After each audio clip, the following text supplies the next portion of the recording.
Today we will see about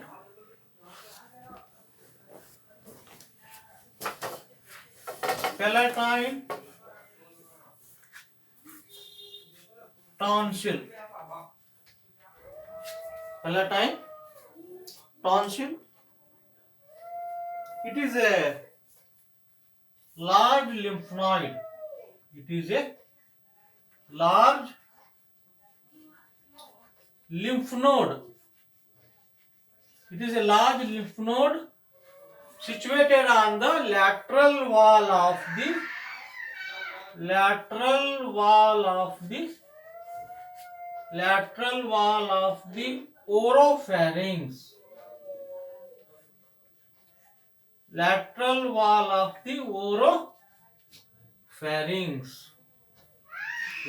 of the oropharynx. It forms. It is one of the. It forms the Waldia ring. It forms the Waldia ring to palatine tonsil, lingual, two palatine, two lingual, one pharyngeal. Sorry, one pharyngeal. It forms a wall. Forms a Waldia ring. Waldias. It forms a Waldia ring. It forms a Waldia ring.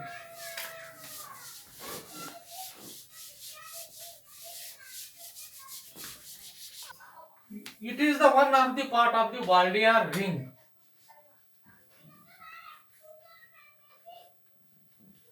Waldia ring to palatine, one lingual, two palatine, one lingual, and one pharyngeal. One pharyngeal. It forms a. It is a part and parcel of the Waldia ring. Two palatine, one lingual, one pharyngeal. It is a part and parcel of the Waldia ring.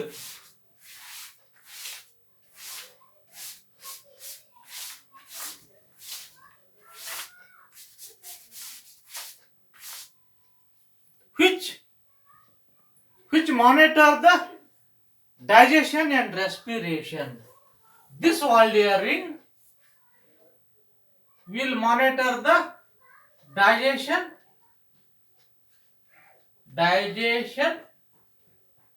and respiration. Digestion and respiration.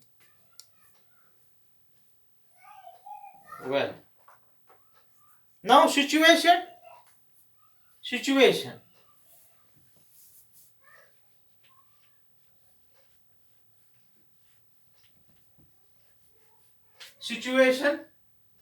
It is situated between the two arches. That is the palatoglossal arch. Palatoglossal arch. Palatoglossal arch and palatopharyngeal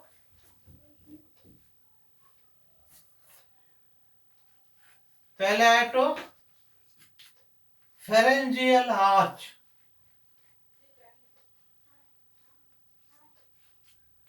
Palatopharyngeal arch. Between these two extended arch, the tonsil is situated.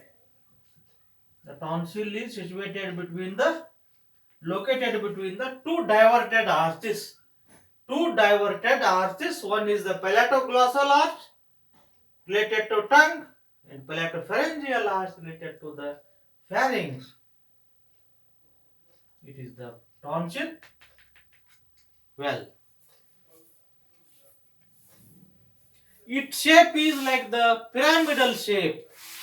It is the pyramidal in shape. Almond shape. Shape is, it is a pyramidal in shape.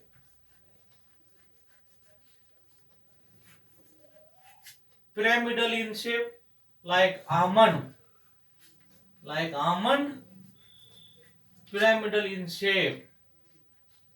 But size is variable. Size is variable size. The size is quite variable. It is quite enlarged in, it is quite enlarged in puberty. It is quite enlarged in the puberty. In the puberty, it is quite enlarged. It goes, what it looks, no, it goes beyond that boundaries. It extends beyond the boundaries in the puberty. It is larger in the puberty. But as the age advances, it regresses. Size becomes lessened. Size becomes regresses as the age advances. Hence, any septic infections, any septic focus, hence tonsillitis. Hence, tonsillitis is the disease of the young age. Tonsillitis is the disease of the young age. Any septic focus infection, the infection will occur in the young age because it is quite larger. It extends beyond the boundaries. Hence, it is a disease of the tonsillitis is a disease of the young age rather than the old age. As in the age advances, it becomes smaller in size. Size becomes reduced. Regression in the size rather.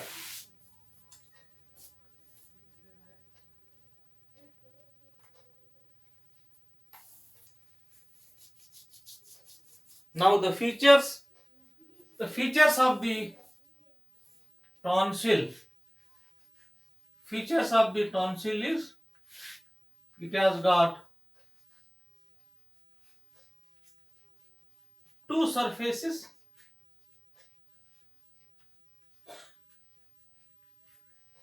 two borders, two poles, two vestigial remnant,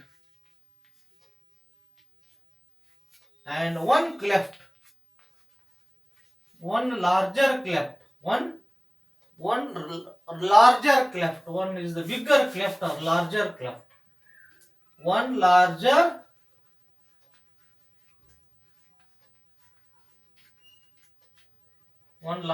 cleft. Two surfaces. That is the medial surface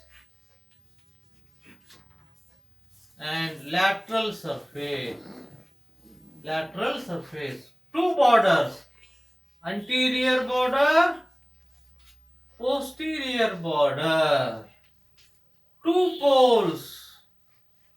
Upper pole, lower pole.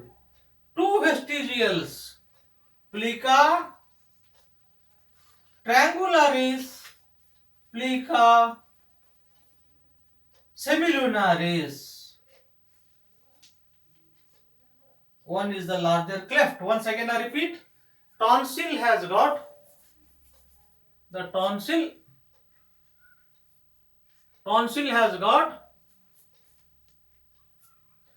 two surfaces, medial surface and lateral surface. Two borders, anterior border and posterior border. Two poles, upper pole, lower pole. Two vestigial, plica triangularis, plica semilunaris. Plica means a fold, a ridge. Plica means a fold, a ridge, and one larger cleft. These are the features, these are the anatomical features of the tonsil. Now we'll see the surfaces.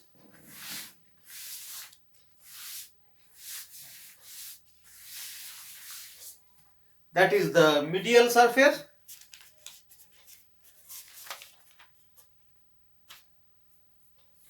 See, I'll give a schematic diagram. It is the medial surface. Medial surface has, these are the,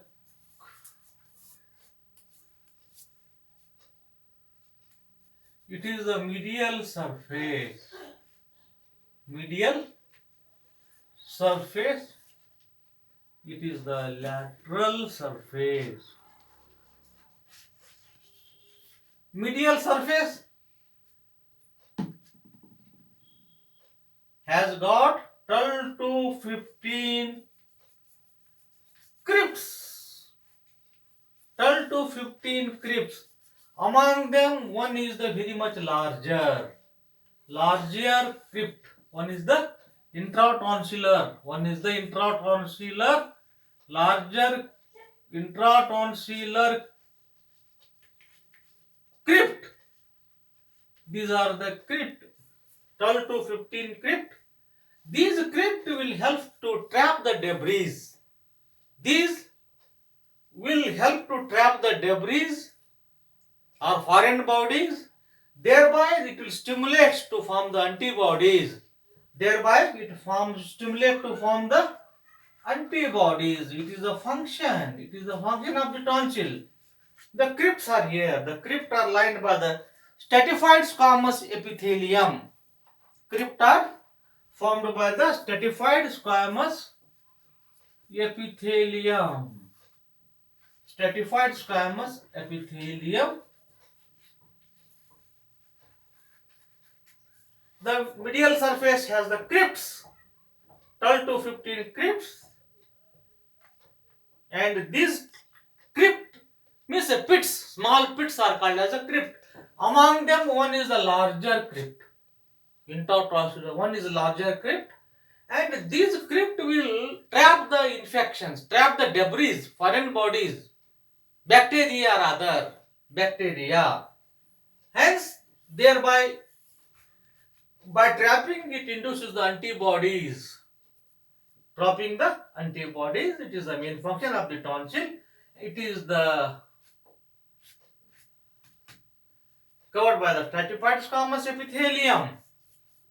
Stratified squamous epithelium. It is the only gland. It is the only gland. Only lymph nodes, or rather, it is the only lymph node which has got the epithelium.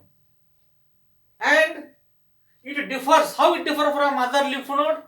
It has no subcapsular sinus. This tonsil doesn't have subcapsular sinus.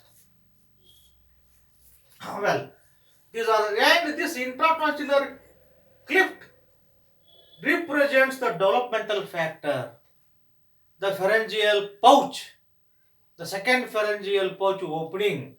It is a representation. It will, intratonsillar cleft will represent the developmental factor, that is the pharyngeal pouch. This intratonsillar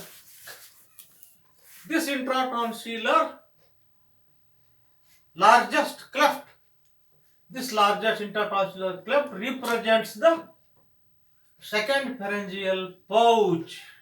Second pharyngeal pouch. This represents the pharyngeal pouch or bronchial pouch. Pharyngeal or bronchial pouch.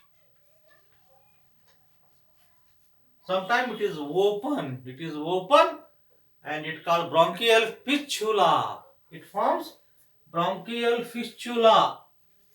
Sometimes it may remain open and bronchial fistula due to deeper. Sometimes infection start from this only. Infection begins here only. It represents the bronchial pouch, developmental factor. Well, now it is got the medial surface. Now the lateral surface. Lateral surface has the muscles. Superior constrictor muscle. Lateral surface. It has got the fascia. It has got the capsule. It is covered by the capsule of the tonsil. It has got the capsule and it has got the fascia. It has got the fascia, two fascia. One is the buccopharyngeal fascia. It is the buccopharyngeal fascia. Buccopharyngeal fascia.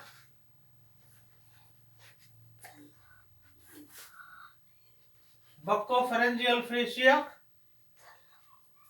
And one more fascia is there. That fascia is called as, it is the buccopharyngeal fascia. Then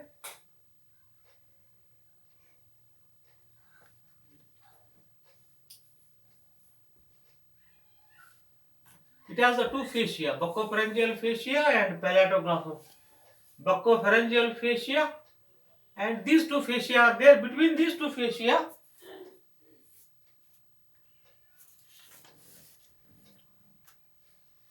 pharyngobasilar fascia.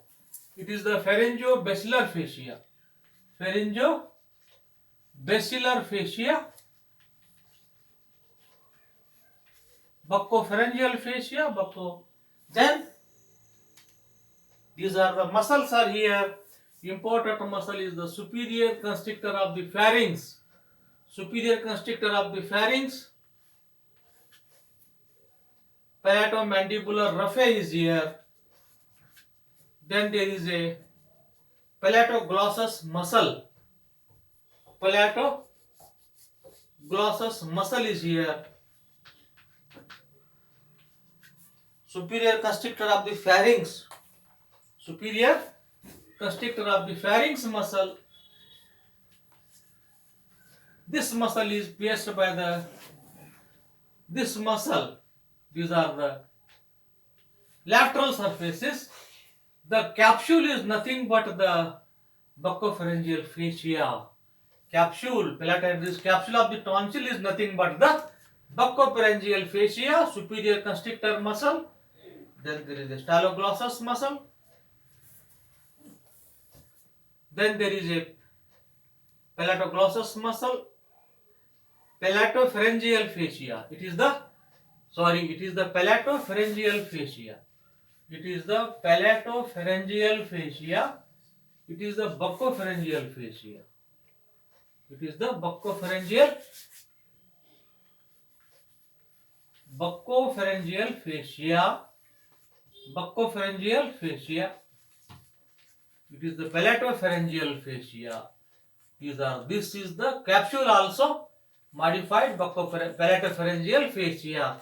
Between these two fascia, superior constrictor muscle of the pharynx, and this pharynx muscle is pierced by the tonsillar artery. Tonsillar artery is there. Then there is a pterygomandibular raphe.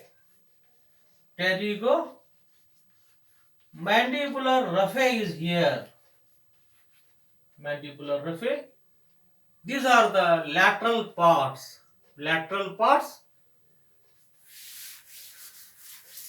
I will explain with the diagrams so that you can better understand. We will go to the diagrams. Then I will come to the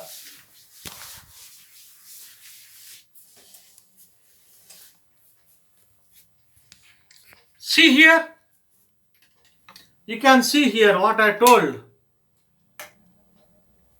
What I told here, it is present on the lateral wall of the oropharynx. Palatoglossal arch, palatopharyngeal arch. Between these two arches, lateral wall of the oropharynx. Lateral wall of the oropharynx, it is present here.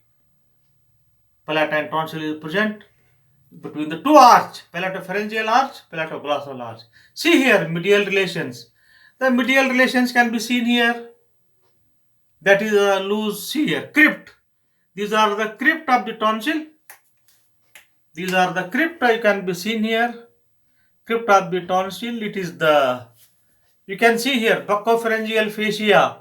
You can see here buccopharyngeal fascia. It is the mucous membrane. You can see palatoglossal arch can be seen here.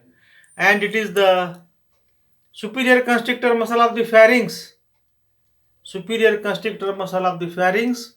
Then you can see here palatoglossal arch. It is a palatoglossal arch. It is a palatoglossal arch nearer to the tonsil, palatoglossal arch. Palatoglossal arch, and tonsil is also, this capsule is also modified, thickened palatoglossal arch.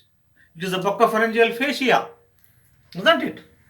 The buccopharyngeal fascia, and there is a two fascia, what I told, buccopharyngeal fascia, palatoglossal fascia, and you can see here, these are the, it is the palatine vein. Palatine vein is can be seen here, and it is the superior surface. So anterior surface related to, there is the anterior surface related to palate, and posterior related to the tongue. Anterior related to, and superior pole related to the upper pole related to palatoglossal arch. Upper pole related to palatoglossal arch, and lower pole related to it is a palatopharyngeal arch, upper pole, lower pole palatoglossal arch, and anterior surface related to the palate, soft palate. Anterior surface related to the soft palate, posterior surface related to the tongue. Well, now we'll go to the most laterally. See here. Now you can see the what is the tonsil. See here, you can see more vertical section can be seen here. Intracapsular cleft is here, and the tonsillar artery which pierces the superior constrictor muscle of the pharynx. Superior muscle of the pharynx, and go enter the tonsil. And the palatine vein, it is the palatine vein. Palatine vein ascend from the palate and pierce the mucosal membrane. And it is very much, it is the, see, in this arch near to the tongue, in this arch due to these muscles, in this arch due to the styloglossal muscle inferiorly, then 12th cranial, there is a nerve is here. That is the ninth cranial, it is the ninth cranial nerve. There is a ninth cranial nerve. It is the ninth cranial nerve. I put wrong, ninth cranial nerve. Tonsillar artery. It is to be the ninth cranial nerve. I beg your apology. And there is a palatine vein. The styloglossal muscle is here. And usually it is loosened. But it is tightened by these muscles. Tightened by the palatoglossal muscle. Lower part of the stylopharyngeus, it is hold tight due to the palatoglossal arch and palatoglossal muscle. It is very much tightened. And I told you the two vestigial folds. Plica triangularis is a fold of the mucous membrane. Present here in the palatopharyngeal arch. It is a fold of mucous membrane, and the palato and plica similaris goes upper part of the sinus. Two vestigial, one is the plica triangularis, which is a mucosal fold of the palatoglossal arch is here, and one is the plica similaris. It goes superior part of the sinus, fossa. One remnant, that is the plica triangularis is here. Two things are here, you can see it is a ninth cranial nerve. And the tonsillar bed.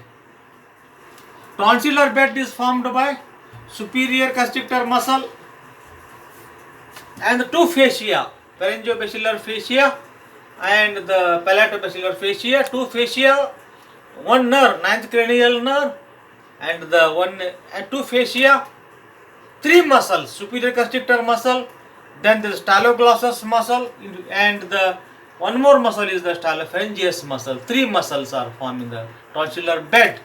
And more laterally there is an internal carotid artery. More laterally ascending palate, ascending palatine artery, and tonsillar artery facial artery. These are the more laterally, these are the structure. Ascending palatine artery, branch of facial artery, tonsillar artery, and these are the structures present more laterally.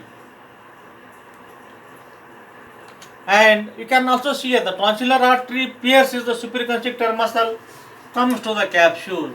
When the palatine vein descends from the palate and enters the mucous membrane.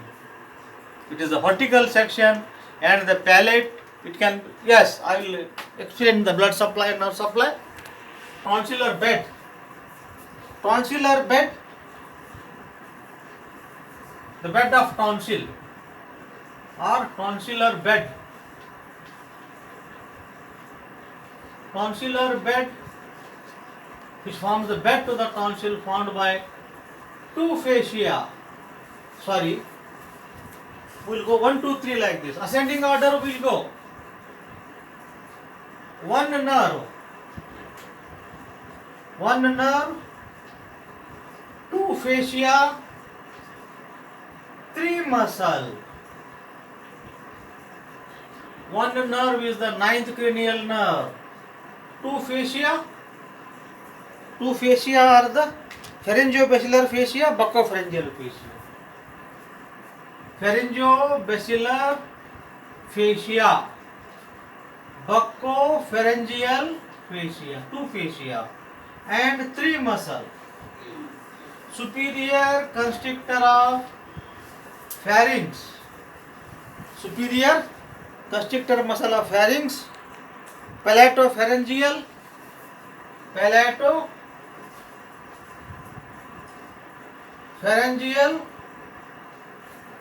stylopharyngeal, lower part. See here, 1, 2, 3. Tonsillar bed, easy to remember, no? 1, 2, 3. One nerve, easy to remember. Two fascia, pharyngobasilar fascia, buccopharyngeal fascia. Two fascia, pharyngobasilar fascia, buccopharyngeal. Three muscles.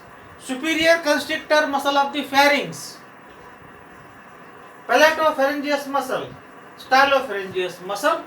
1, 2, 3. One nerve, two fascia, three muscles. This forms the tonsillar bed, on which the tonsil relax. Tonsil has a bed, it forms a bed to this. Then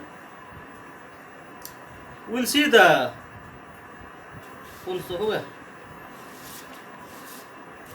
structure. We have seen the structure, and we see the structure of the, it is the only lymph node organ which is lined by the epithelium. It is the only, it has got the tonsil is the only epithelium which is lined by the stratified squamous epithelium. It has no capsule, no subcapsular sinus, no subcapsular space, no subcapsular sinus or space. No afferent channels.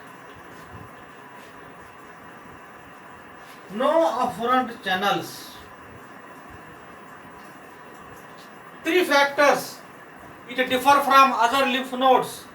Three factors it differ.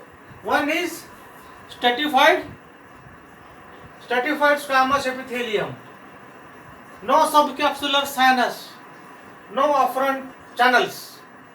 It is the peculiarity how it differ from the lymph node. It differ from lymph node by these three characters, these three features. It differs: stratified squamous epithelium, no subcapsular sinus, no afferent channels. Well,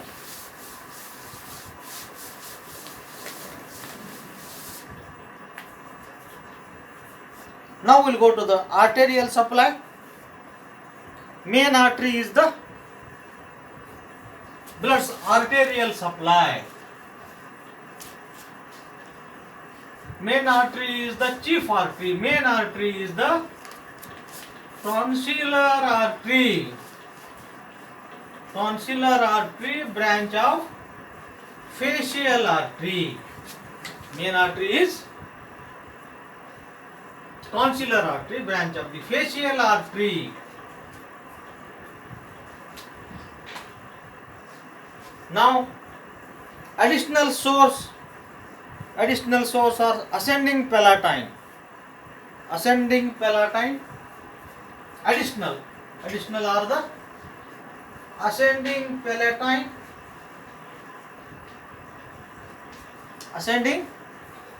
palatine, dorsalis lingual, dorsal lingual,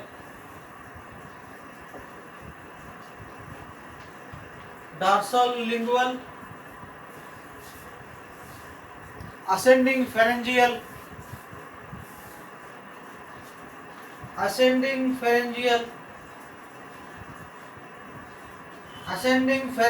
branch of external carotid artery. Ascending pharyngeal. Now greater palatine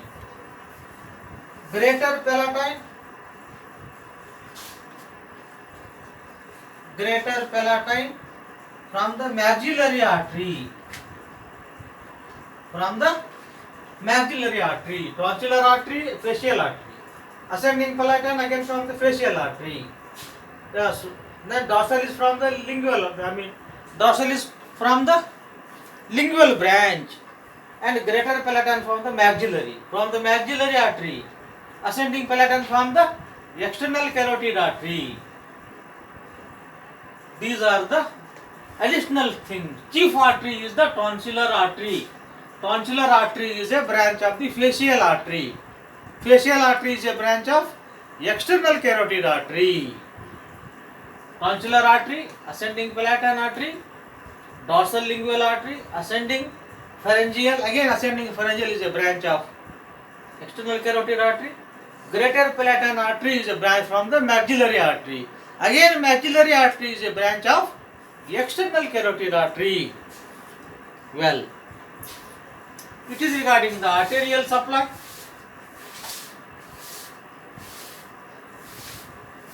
Now the venous drainage.